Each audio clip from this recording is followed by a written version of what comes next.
예, 오늘도 하나님 앞에서 하루를 시작하는 여러분이 복된 인생인 것을 여러분 아시길 간절히 축복합니다. 하나님께서 오늘도 여러분 지키고 인도해 주실 줄 믿습니다. 아멘. 전도서 우리 8장 9절부터 17절까지 말씀을 읽었는데요.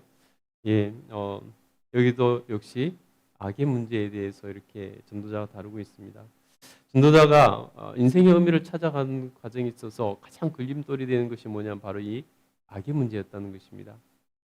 과연 악인들이 제대로 심판을 받고 있는가 이 땅에서, 이것이 이 전도자에게 고민거리가 아닐 수 없었다는 것입니다. 그래서 이 문제에 대해서 끊임없이 얘기를 하고 있습니다. 오늘도 그 문제에 대해서 말을 하는데요. 우리 한번 살펴볼까요? 우리 9절부터 한번 읽어보도록 하겠습니다. 읽겠습니다. 시작.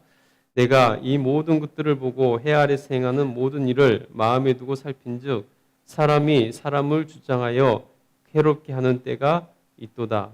그런즉 그런 후에 내가 본즉 악인들은 장사 지낸 바 되어 거룩한 곳을 떠나 그들이 그렇게 행한 성읍 안에서 잊혀버린 바 되었으니 이것도 헛되도다. 아멘. 여러분 보세요.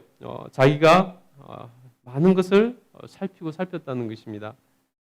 그리고 보니까 해 아래서 행하는 모든 일을 이렇게 살폈는데 사람이 사람을 이렇게 주관하고 사람이 사람을 이렇게 다스리면서 그 가운데서도 해롭게 할 때가 있다는 것입니다.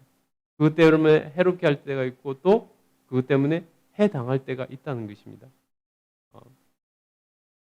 그러니 이 사람과의 관계에서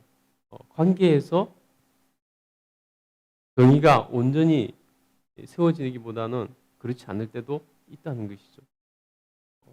그리고 그것이 자기 의도와 상관없이도 또 그런 일이 벌어질 수도 있다는 것입니다.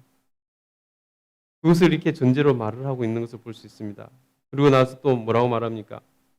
악인이 장사 지낸 바 되어서 거룩한 곳을 떠나 그들이 그렇게 행한 성읍 안에서 잊혀버린 바 되었으니 이것도 헛되다라고 말합니다. 악인이 죽고 나서 사람들이 기억이 되지 못하는 것, 자기가 살아온 그 동네에서부터 잊혀져 버린 사람이 되고 기억이 되지 않는 사람이 된다는 것입니다. 하찮은 인생이고 보잘것없는, 기억되지 않는 그러한 인생이었을 뿐이라는 것입니다. 그러니 그렇게 사는 것이 어찌 복 있는 삶이라고 할 수 있겠습니까? 그래서 그 모든 인생이 헛된 인생이다라고 먼저 또 말을 하고 있는 것을 볼 수 있습니다. 그러면서 11절 한번 읽어볼까요? 읽겠습니다. 시작. 악한 일에 관한 징벌이 속히 실행되지 아니하므로 인생들이 악을 행하는 데에 마음이 담대하도다. 아멘. 그럼에도 불구하고 사람들이 악을 행하는 이유가 뭐냐면 바로 악한 일에 대한 징벌이 속히 실행되지 아니하므로 사람들이 악을 행하는 데 있어서 마음이 담대하다는 것입니다. 여러분, 만약에 하나님께서 불꽃 같은 눈으로 지켜보시면서 사람들이 죄를 짓는 순간에 바로 벼락을 내려서 징계를 한다고 생각해 보세요. 그 죄의 경중에 따라서 바로바로 하나님께서 벌을 내리신다면은 사람들은 두려워서 아마 죄를 안 지으려고 노력하겠죠. 죄를 짓는데도 마음에 두려움이 있겠죠. 그런데 보니까 사람들이 악을 행하는데 이 징벌이 속히 실행되지 않는다는 것입니다. 하나님께서도 바로 실행하지 않을 뿐더러 이 세상에서도 재판장이 있고 다 있지, 경찰이 있고 뭐가 다 있지만은 그것이 그대로 속히 실행되지 않는다는 것입니다. 어떤 것들은 오히려 그곳에서도 비리가 생겨서 자기 이익에 따라서 덮어주기도 하고 또 없는 죄도 만들기도 하고, 현재 이런 실정이니 누가 그 죄를 짓는 것에 담대하지 않을 수 있겠느냐, 라고 말을 하고 있다는 것입니다. 그래서 사람들은 죄에 더 빨리 달려가고 죄 짓는 걸 쉽게 한다는 것입니다. 그런데 12절에 보면요, 이 전도자가 고민하는 것이 바로 이런 것들입니다. 우리 12절 한번 읽어보겠습니다. 읽겠습니다. 12절 13절 읽겠습니다. 시작. 죄인은 100번이나 악을 행하고도 장수하거니와 또한 내가 아노니 하나님을 경외하여 그를 경외하는 자들은 잘 될 것이요 악인들은 잘 되지 못하여 장수하지 못하고 그날이 그림자와 같으리니 이는 하나님을 경외하지 아니함이니라. 아멘. 한 절에 서로 상반되는 내용들이 이렇게 기록되어 있는 것을 볼 수 있습니다. 앞에는 뭐라고 말합니까? 죄인이 100번이나 악을 행하고도 장수한다는 것입니다. 그런 자들이 있다는 것입니다. 그렇게 죄를 짓고도 장수하는 자들이 있다는 것입니다. 장수의 복을 받은 것이죠. 다시 말해서 즉각적으로 징벌이 실행되지 않고 죽을 때까지 그것이 실행되지 않았다는 것입니다. 그런 자들도 있다는 것입니다. 그러니 전도자는 속이 타는 거죠. 화가 나는 거죠. 인생의 의미를 찾아가는 사람으로서 이게 왜 도대체 이런 일이 일어나도록 허용되는가? 그것 때문에 자기가 인생의 의미를 찾아가는 데 있어서 큰 혼란이 생기고 문제거리가 거기서 맞닥뜨려서 해결이 되지 않는 것이죠. 그것 때문에 전도사는 굉장히 고심을 했다는 걸 알 수 있습니다. 그런데 그럼에도 불구하고 이런 현실적인 모순이 있지만은 그럼에도 불구하고 그런 자들도 간혹 있긴 있지만은 그런 예외적인 경우도 있지만 보통은 바로 하나님 말씀대로 이루어진다는 것입니다. 또한 내가 아노니 하나님을 경외하여 그를 경외하는 자들은 잘 될 것이요 악인은 잘 되지 못하며 장수하지 못하고 그날이 그림자와 같으리니 이는 하나님을 경외하지 아니함이니라. 그럼에도 불구하고 우리가 분명히 알아야 될 것은 하나님의 섭리와 통치 아래서 대부분은 이 땅에서도 악인은 벌을 받고 선한 사람들은 하나님께서 복을 주신다는 것입니다. 이 말의 의미는 또 비록 그들이 100번을 죄를 짓고 장수를 했다 할지라도 결국은 하나님의 심판대 앞에 서게 될 것이라는 것입니다. 하나님께 벌을 받게 될 것을 이 한 문장 안에서 공유하면서 서로 상반되는 내용 같이 보이지만 공유하면서 그런 내용을 말하고 있는 것입니다. 그러니 여러분 우리는 하나님 앞에서 의를 행하고 악을 멀리하는 그런 삶을 살아야 될 줄 믿습니다. 14절부터 한번 읽어볼까요? 읽겠습니다. 시작. 세상에서 행하지는 헛된 일이 있나니 곧 악인들의 행위에 따라 벌을 받는 의인도 있고 의인들의 행위에 따라 상을 받는 악인들도 있다는 것이라. 내가 이르노니 이것도 헛되도다. 예. 역시 이 전도사가 고민하는 것이 또 있습니다. 보면은 이 죄에 대해서 악에 대한 것인데요. 세상에 행하지는 헛된 일을 있나니 곧 악인들의 행위를 따라 벌을 받는 의인들도 있고, 예, 악인 옆에 있다가 같이 벌을 받는 그런 경우가 있잖아요, 그렇죠? 또 선인의 행위를 따라 상을 받는 악인들도 있다는 것입니다.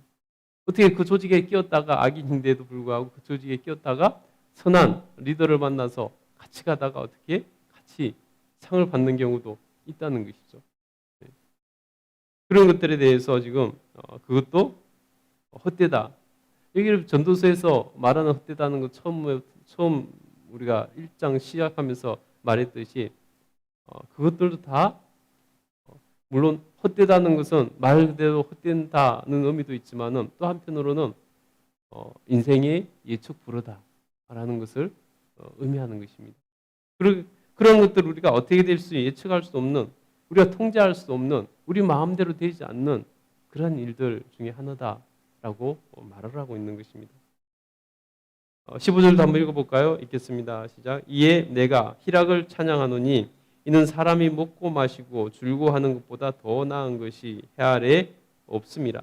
하나님이 사람을 해 아래에서 살게 하신 날 동안 수고하는 일 중에 그러한 일이 그와 함께 있을 것이니라. 아멘.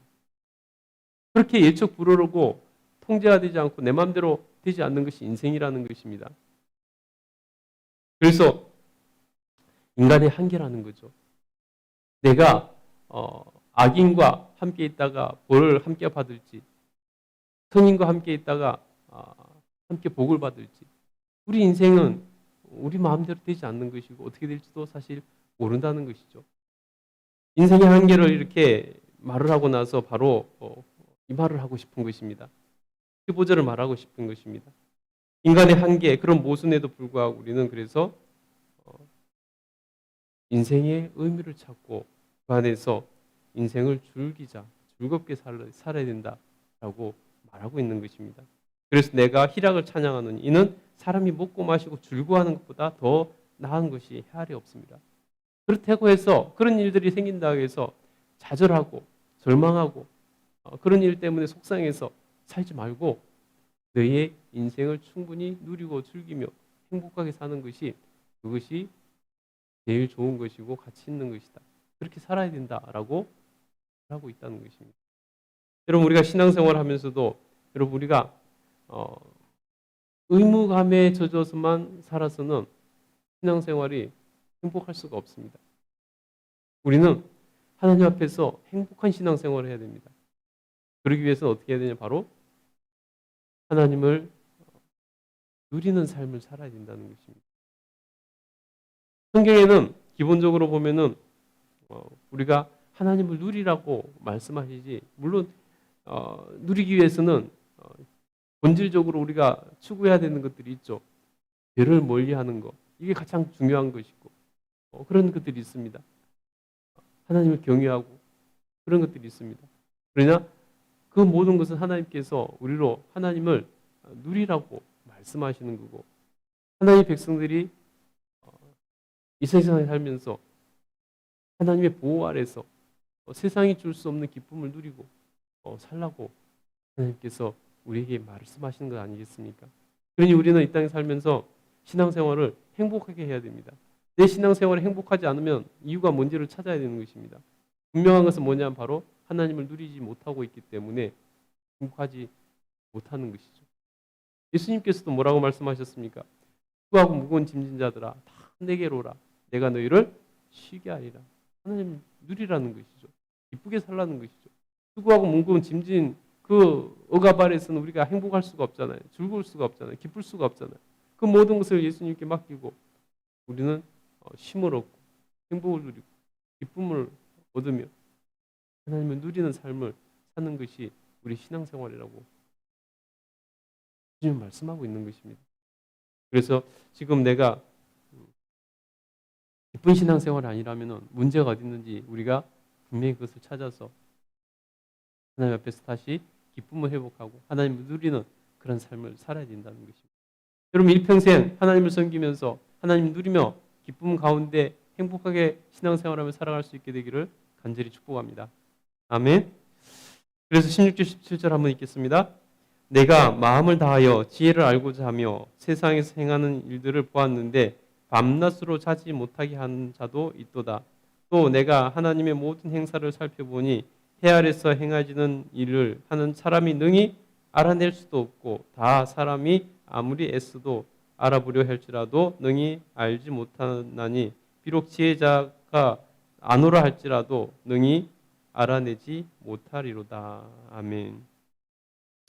자기가 밤낮으로 이렇게 살폈다는 것입니다. 인생의 의미를 찾으면서 그러기 위해서 세상사를 모든 것을 살폈는데 그러면서 깨달은 게 뭐냐면은 인간은 알 수 없다는 것입니다. 하나님의 뜻을 제대로 알 수 없고 세상 만사를 다 알 수 없다는 것입니다. 너무 제한적이고 한정적이라는 것입니다.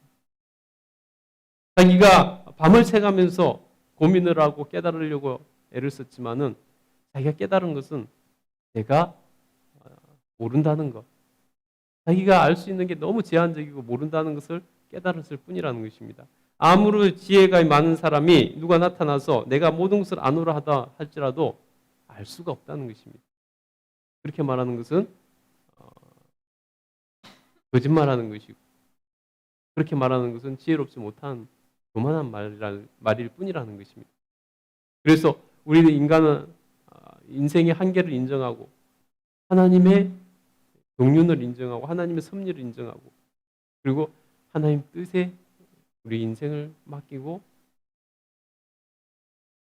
우리가 하나님 앞에서 하나님 주신 기쁨을 누리며 거룩하신 하나님을 누리는 신앙생활하는 것이 우리 인생의 가장 큰 복이다라고 말하고 있는 것입니다. 여러분, 우리가 어찌 모든 것을 깨닫고 모든 것을 알 수 있겠습니까? 그럴 수 없다는 것입니다. 모든 것을 알고자 했던 전도자는 오히려 깨달은 것은 자기가 알 수 없다는 것, 그것밖에 깨달은 게 없다는 것입니다. 그래서 여러분, 우리 인생의 한계를 인정하시고 하나님 앞에서 하나님을 신뢰하고 의지하고 그분께 맡겨드리고 그분을 누리는, 그래서 행복하게 살아가는 저와 여러분 되기를 간절히 소원하고 축복합니다. 아멘. 기도하겠습니다.